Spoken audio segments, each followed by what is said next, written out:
Great, that should be recording now. So I'd just like to welcome everyone along to the webinar today. Very grateful that you've joined us during lunchtime. So we'll get started. I think many people on the call, they might have some awareness that Creative Ireland has partnered with Fulbright Ireland for a number of years now to sponsor the Fulbright-Creative Ireland Professional Fellowship. So what we've done in years past is hosted a webinar to share some information about the fellowship, provide an overview of what the fellowship is all about and what the Fulbright process is all about, the application process, the eligibility criteria, and other things. So that's what today's session is in aid of, and we're very lucky that I'm joined today by Dr. Dara Fitzgerald, who's the Executive Director of Fulbright Ireland. So Dara is going to give an overview of what Fulbright Ireland is all about, what the fellowship is about, the application process, the eligibility criteria. And after that, I can give an overview of the Creative Ireland programme. And then after that, there might be an opportunity for some questions and answers. So Dara, if you want to take it away, I'll throw the floor over to you. Hello, thanks very much. Good to be here again this year. This is part of, we consider this part of our webinar series as well. We've had a generic one which spoke about the Creative Ireland and other associated awards. So it's nice to focus down on this particular award. So happy to talk today, and hopefully then people listening and getting a chance to review this at a later stage can get value from this. So just a generic comment, we are the Ireland United States Commission for Educational Exchange. We run a number of programs, the Fulbright program being the largest of those. We also fund Irish language in the USA, and we run the Education USA program on behalf of the US State Department. We also carry out other smaller ad hoc programs as well. We've been around for now 68 years, of now 101 years of diplomatic relations between Ireland and the United States. So it's been an important component of the relationship. Sometimes it's very often been that kind of full of happy, shiny, happy stories, good news stories, and I think it's been an interesting position to be part of that relationship, that side of the relationship as well. The program itself, the Fulbright program, was set up in 1940s, 46, straight after the war, the Second World War, because I guess it was from Senator William J. Fulbright, who had experience, first of all, as a Rhodes Scholar, and then subsequently experience through the Second World War, and realised that what was happening and what had happened in the Second World War, to some extent, people allowed atrocities to happen because they saw other people as other and not as the same as themselves. So he had felt that exchange and spending time in everybody's country was a great opportunity to change that dialogue, and he'd had a great experience himself. Initially, when he set up, he had an expectation of 7 to 8 countries joining. It's now over 165 countries, so it's certainly been wildly successful in doing that. In 1957, Ireland joined the programme, and then in 91, formalised it in setting up legislation that catered for then the setup of the the Ireland United States Commission for Educational Exchange to run the Fulbright program. And as I said, we run other programs as well. So what Fulbright opportunities themselves are really for passionate and accomplished students, postgraduate students, scholars. These typically tend to be those who are post PhD or professional doctorate, artists, teachers and professionals, and we usually define professionals as 5 years plus relevant professional experience. This particular award we're going to talk about today, it's actually looking for 7 years plus relevant professional experience. But the Fulbright program itself operates across all disciplines, and it gives an opportunity to research or study or teach or lecture. Again, this is coming from Ireland to the USA. We do run programs from the USA back to Ireland, and that's on a different time scale, and it's open to US applicants to Ireland. What do the awards provide? Well, they provide obviously a monetary grant, We provide visa administration for anybody going across. You're going to go across a special J1 visa. So there's accident and emergency insurance comes with the program. And there is an element of cultural and professional programming, both here in Ireland and then when you're in the United States through the State Department and through their program managers at the Institute of International Education. And there's an opportunity as well if you're in the university. Some universities have big Fulbright programs running as well. It's then ongoing support in connection to a much greater program in terms of alumni, in terms of the Irish Commission, in terms of State Department, in terms of your sponsors, our partners in programs such as Creative Ireland. So there's always a great opportunity to expand the story and the impact and the experience. It is also a recognition of personal and professional excellence. And beyond that, then, as I said, it's really a connection to a wider world of like-minded researchers in your area and beyond across all Fulbright disciplines. It can be an experience of a lifetime. We often have people who are engaged throughout their life. It's a program you can step in and out of. You can, from our point of view, once a Fulbrighter, always a Fulbrighter. You are joining that Irish Fulbright family, but you're also joining global peers. And I think that's something that most people don't really appreciate and understand until they've done it and on the flip side of it. But it's a very significant component of the program. And to some extent, it's probably why the program has lasted so long and has endured over a long period and over different changing landscapes. This is probably my favorite picture of description of what Fulbright experience is about. You'll find that we don't always talk to you about the work you did. There's an expectation that it will work and it'll be good and that there'll be value coming from it. But we tend to talk more about the experience that you had in the US, the experiences you had there, the experiences you bring back, the connections that you make. All of that is really what the Fulbright experience is about, and it makes it much more richer. It's a richer and more valuable exchange in that sense, rather than just going over to do the work. The value add is significantly beyond that. So talking about the application process, which is what we're starting to do today, hopefully. It's you starting on your own, but we always say don't remain on your own to talk to people. So the program's opened at the end of August for applicants. We're now obviously coming to the end of September. October deadline is 23rd of October. In November and December, we will carry out technical reviews. In January, February, then we will call people to interview, and then we expect to be in a position to come back with offers in March to April. In terms of your planning, obviously review the information on our website. There is extensive information there. Do choose a program and award. Hopefully today, the basis that you're watching on this call is that you're interested in the Creative Ireland Professional Fellowship. Find a course or plan a research proposal. Typically, it's going to be, at this stage, it's going to be planning our research proposal for the work that you want to do in the United States. Please do research what it means to be a Fulbrighter.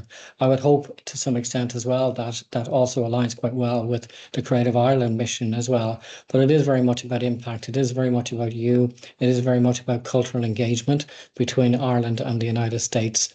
You don't need to register your interest. I think just hop straight along to go apply. It's a great opportunity to start the process of thinking about the award by actually going through your application.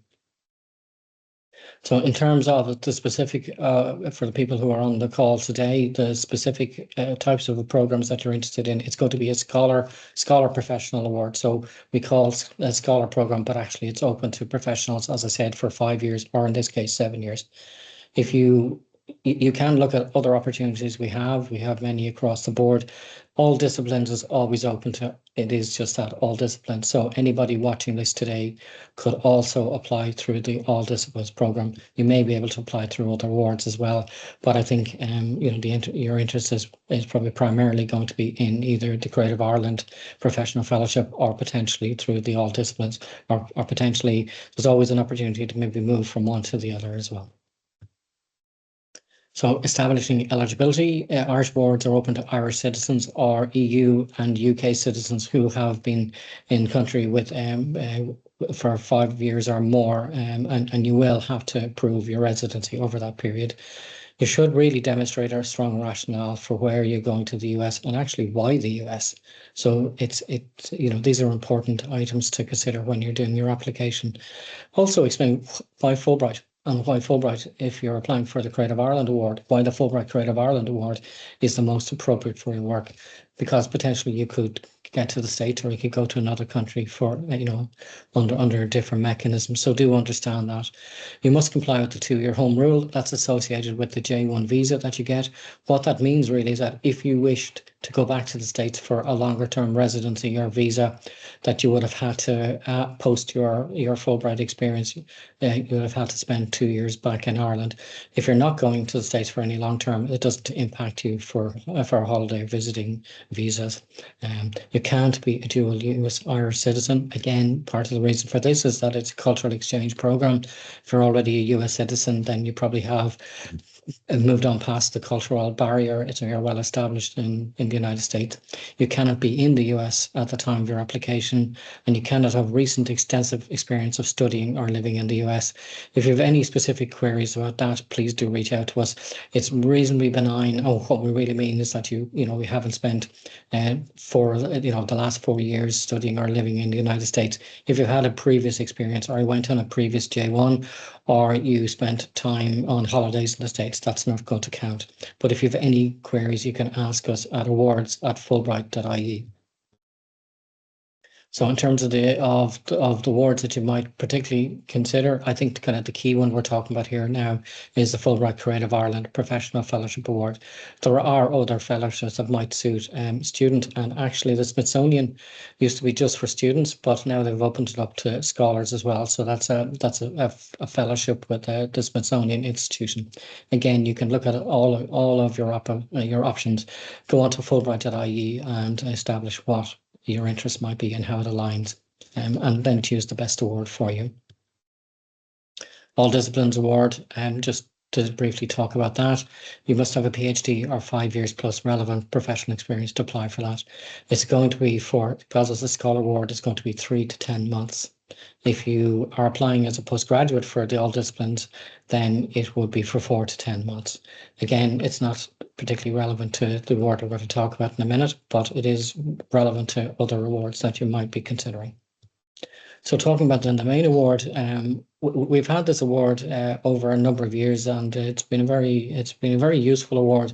And I should just say now that I must congratulate Creative Ireland for their input and their consistency with this award, and their interest in the awardees as well. I think it's a good example of why partnerships work for these type of awards, because you don't just get the Fulbright aspect, but you get to partner with a supporting partner agency, in this instance Creative Ireland. So it's a very useful process, I think, for all of the impacts that we all want to make. It's a win-win-win situation.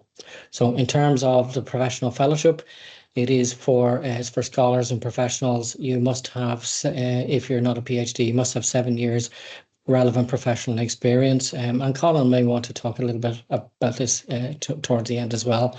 But we're quite interested in, and we're to some extent driven. The areas and eligibilities in those areas are more driven by Creative Ireland, where our eligibilities are more specific, related to your experiences and the stuff that I had mentioned previously here. But you can certainly have a look at Creative Ireland. We have details there for certain areas that are of interest in it. So we're looking at the pillars of the Creative Ireland programme: our creative youth, creative communities, creative industries, creative health and well-being, creative climate action, and sustainability. So again, Conal, you might want to weigh in if there's specific areas that you're particularly driving forward this year, or if it's open to all of those, then that's obviously an easy answer there. Like all awards, we are looking at a scholar professional level. We are looking for leadership qualities and potential. And the reason we do that is we're looking for the impacts that you can create, both for yourself, both for Ireland in the US, as you act as an ambassador, but also for the area that you're promoting. So there's a great opportunity through a Fulbright program, and then through the follow-on aspects of it, to really create waves. So we're looking for people who will take that opportunity and run with it, and not just for themselves, which is wholly acceptable, to obviously push as far forward yourself as you can, but also to engage a little bit more in terms of supporting your discipline, your area, your country, if you're coming from an institution, our company, promoting all of those aspects. It is a great platform to do that. So I would strongly encourage people to apply for this type of award.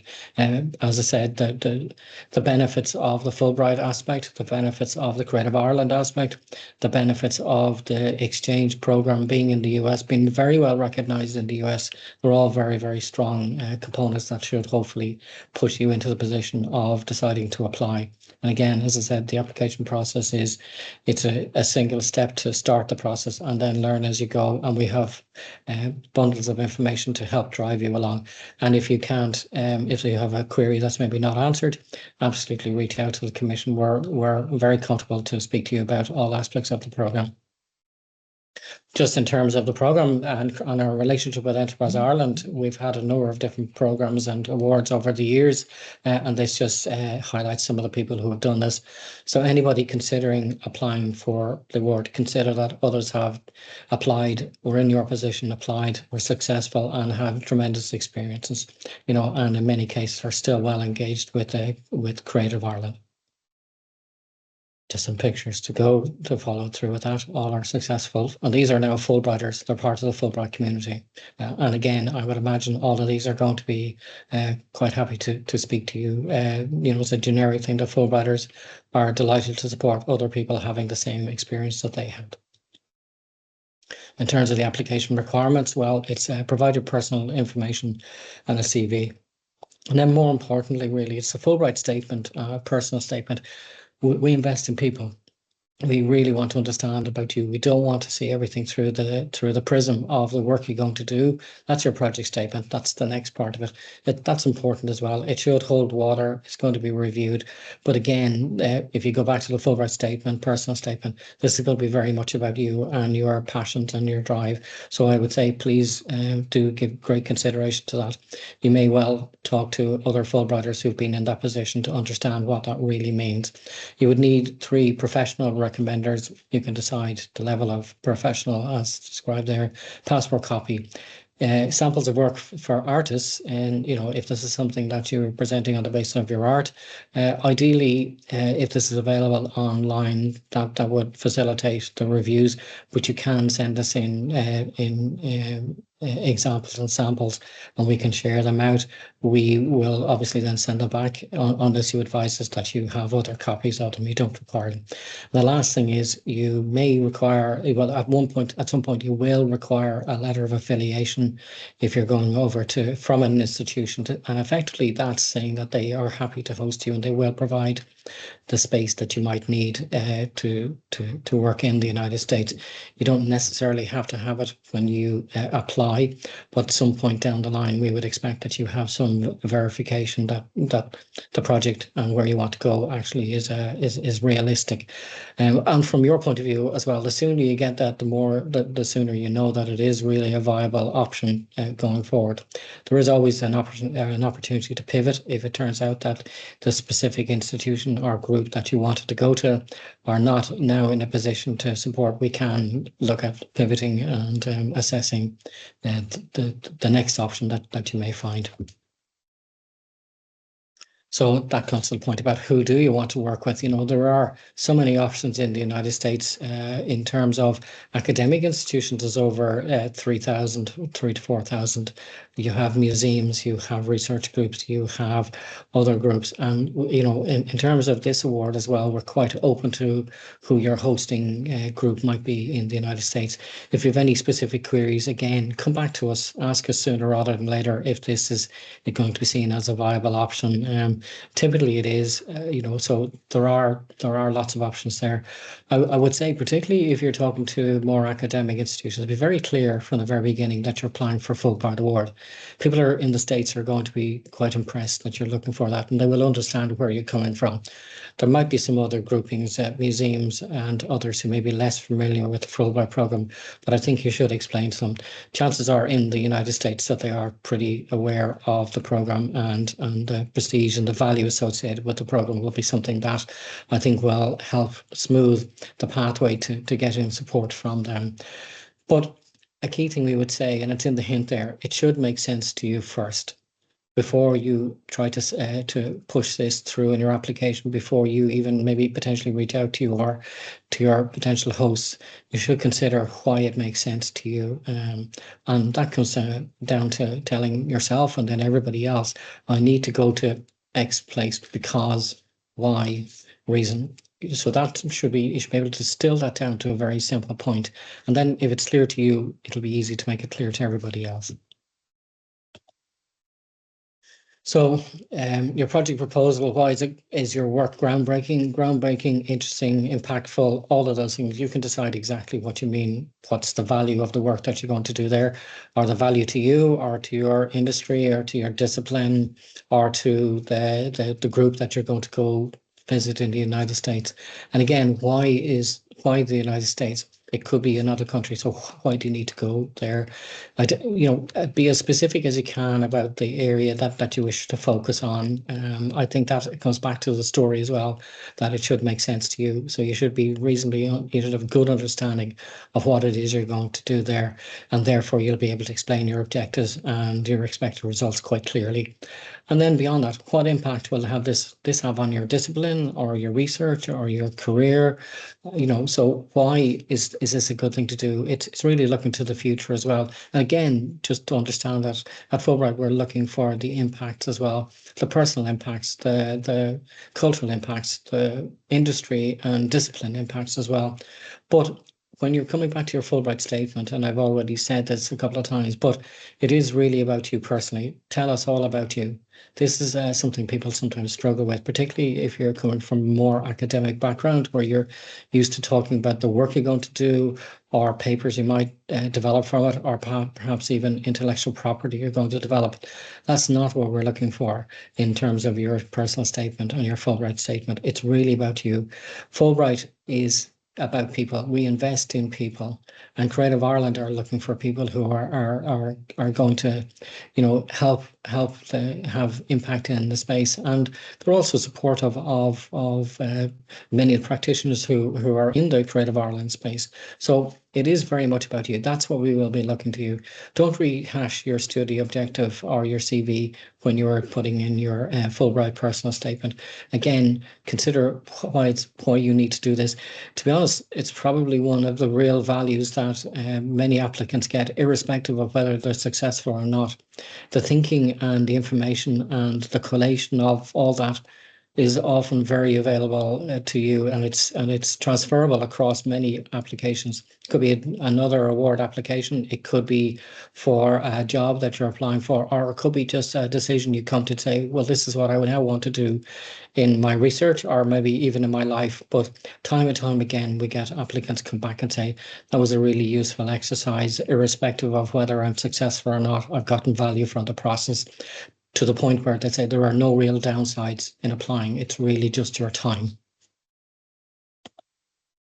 In terms of the review and the interview, the review and interview says academic, professional record and project statement. So these are the aspects we're going to look at based on what I'd already said. It should hold water. It should make sense. What is it that you want to do? What is it you want to achieve? So you're looking at those aspects, and is the timeline appropriate? Have you given enough time? Have you stretched it out too long? So consider it's an appropriate timeline. I would recommend as well that you don't just time it on the basis of, well, I'm going to land and start working on day one, and you're going to finish on, we call it day 120. I'm going to finish and then I'm going to leave. That's not what the program is about. You need to give yourself time for landing there, becoming engaged, and then at the end of it as well, kind of pulling back from that. Bearing in mind it's a cultural exchange program, give yourself the opportunity to actually do that aspect, because that's actually a very, very important part of the program.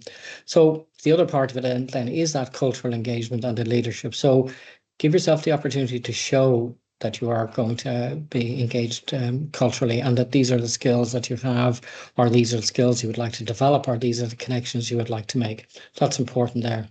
If you get called into, that actually becomes very important. So the cultural engagement, the leadership, the impacts, the experience that you're looking to have, be able to show that, be able to talk about that.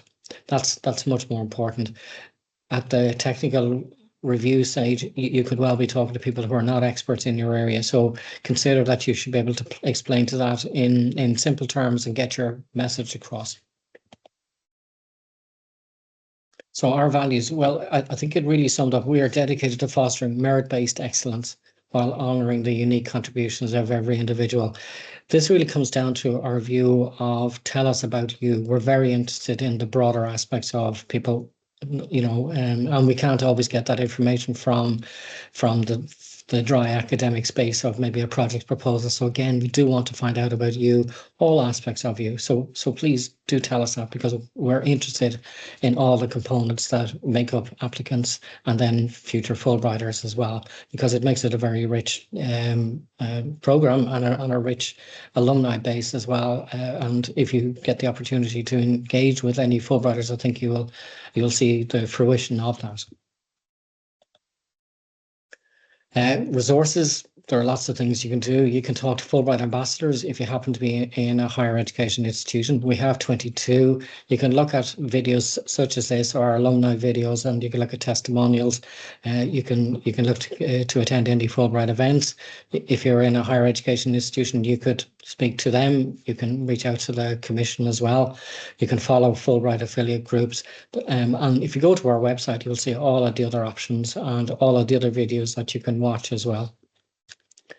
But I guess if you're at this point where you've watched this webinar, well, congratulations, because this seems to persist over the years, is that 90% of people who are successful have actually attended a webinar or an in-person presentation. So there's a lot of information that perhaps what we say that can influence how you put in your application.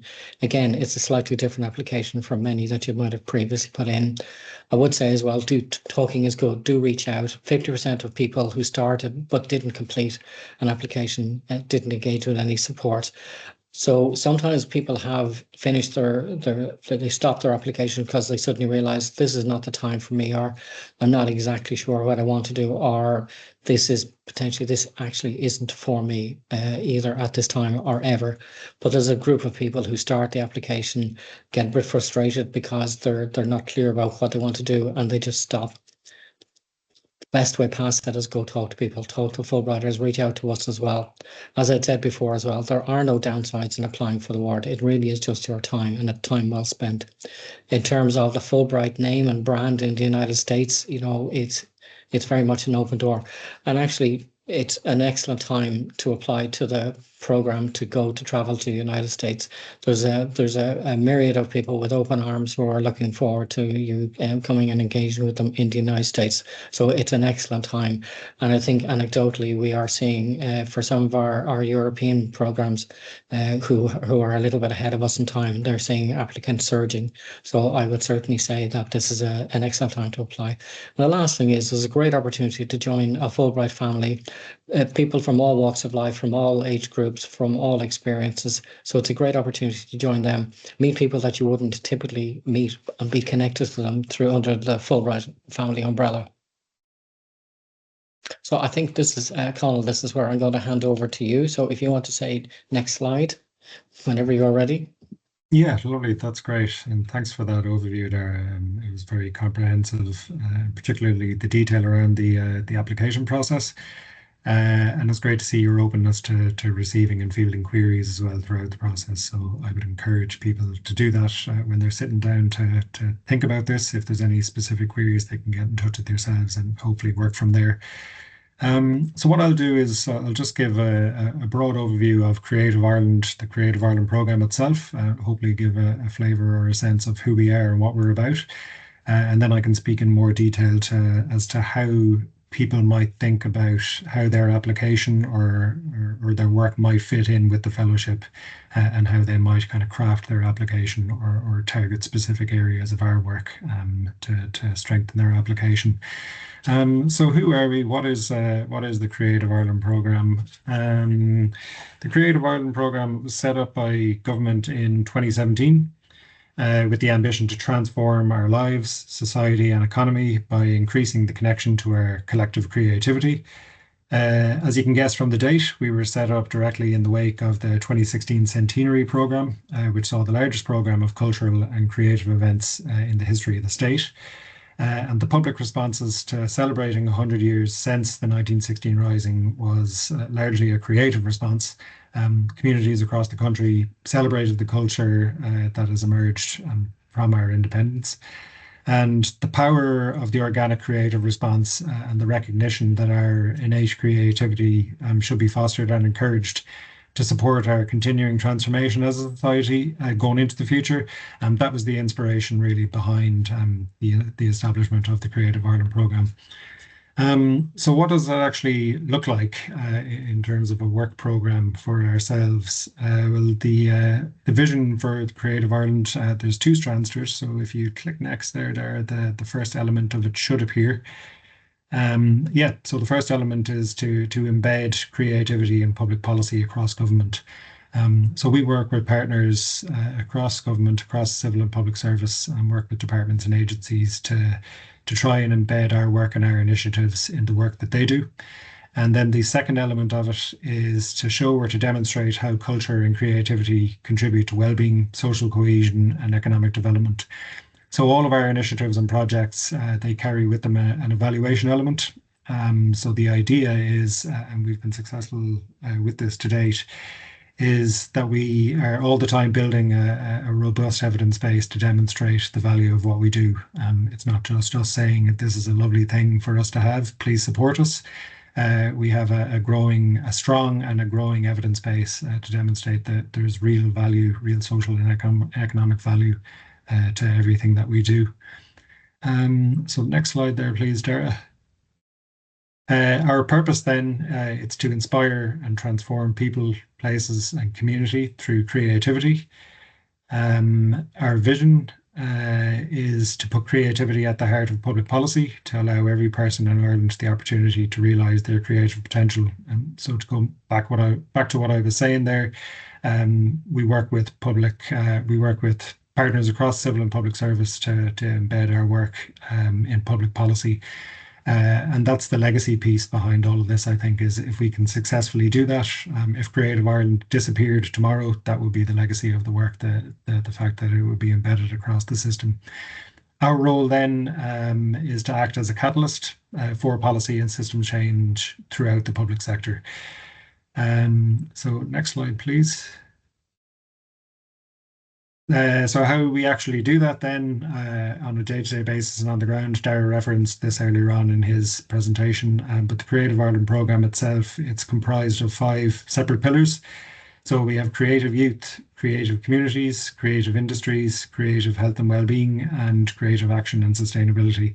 So the next slide will go into more detail on each of them. And I think this is an opportunity for me to speak about how potential applicants might think about their application, think about their work, and think about how it fits in with Creative Ireland's stated goals, and how they can think about that to sitting down and putting their application together for Fulbright.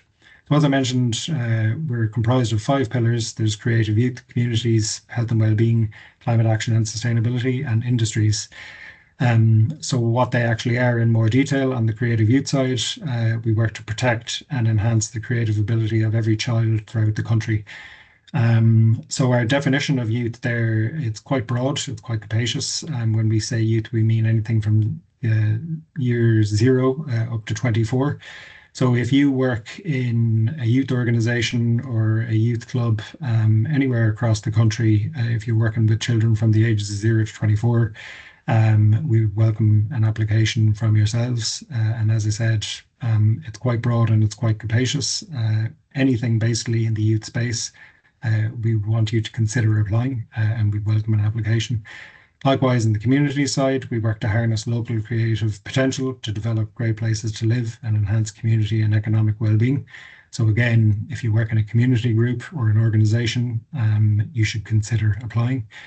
Likewise, on the health and well-being side, we work to encourage creative and artistic approaches across the health system that improve patient experiences and outcomes. So if you work in a professional or even a voluntary capacity in the health and well-being sector, we'd welcome an application from yourselves. The creative climate action and sustainability side, we work to create conversations and cultural shifts. The real work here is to move away from concerns about climate crisis to action. So our research has shown that we've pretty much hit a ceiling in terms of climate awareness. There's a huge, the number is huge. I think it's upwards of 97% of people in Ireland are aware that there's climate crisis. So the work for us now is to move away from awareness to actually empowering communities to take action themselves. So if you work in an organization or an institution or in any capacity with groups throughout the country who are focused on climate action and sustainability, again, we'd welcome an application from yourselves. And then on the creative industry side, we work to deliver a strategy that supports the growth of targeted creative industries with great potential. So much like the youth side, when we speak about industries, what we speak about, it's quite broad. We're speaking specifically about the commercial design sectors. So that could be industrial design, product design, visual communications. We're talking about digital games, the digital game sector, content creation, so advertising, multimedia creation, social media content, and also the audiovisual sector. So if you're a professional in any of those sectors, we'd welcome an application from yourselves. So as Dara mentioned earlier on, we encourage and welcome applications from across all of our pillars. Preference won't be given to any specific area. We welcome them from all of our pillars. So if we move on to the next slide. Yeah, I mentioned at the start, part of our vision is to embed our work in public policy across the system, and we can only do that by working with our partners across government. So it's important just to reiterate again that we're not doing a solo run. We don't work in silos, and we work quite closely with partners in government. So in the central government side, we work on the youth side with the Departments of Education and Further and Higher Education, and also with the Department of Children, Equality, Disability, Integration and Youth. On the creative industry side, we work closely with our partners in the Department of Enterprise, Trade and Employment. Then on the community side and the health and wellbeing side, we work with work with colleagues in the Department of Health. And specifically on the community side, we work very closely with the Department of Housing, Local Government and Heritage. So they're the parent department of local authorities throughout the country. And we work very closely with each of the 31 local authorities across the state. And then finally, on the creative climate action and sustainability side, we work very closely with the Department of Communications, Climate Action and Environment, and also with a whole host of agencies that you can see on the right-hand side of the screen there. So if we move to what I think is my final slide, if I could just speak directly to the fellowship that we're talking about today, the Fulbright-Creative Ireland Professional Fellowship. As Dara said at the start, we've had a close relationship going back a number of years now, which began in 2017. So it was initially established for an initial run in 2017 to 2022, and it was renewed thereafter. So it's now going to run up at the end of our timeline as a program to 2027.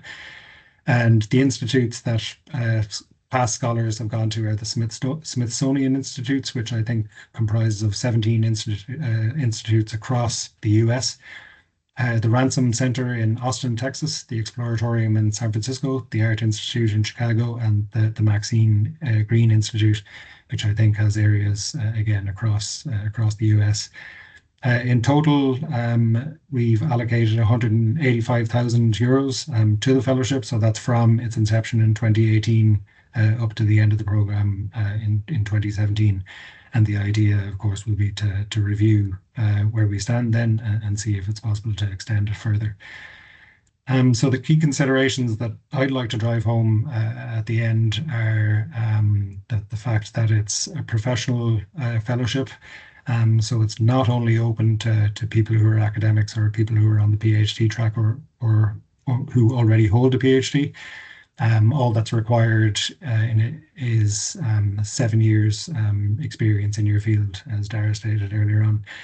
And also the fact that the onus is on the applicants to approach and to find a partner institute in the US. So those are the key takeaways that I'd like to reiterate from our side. The fact that you don't need a PhD, you can be a professional in the field, and the onus is on yourself to find a partner institute. So that's basically the long and the short of it from the Creative Ireland side. I would like to reiterate again that Dara and his colleagues in the next couple of weeks in the run up to the final date to submit your application, we'll be hosting other information sessions. I think the next one, which is a general Q&A section, is on Tuesday, the 7th of October, again at lunchtime.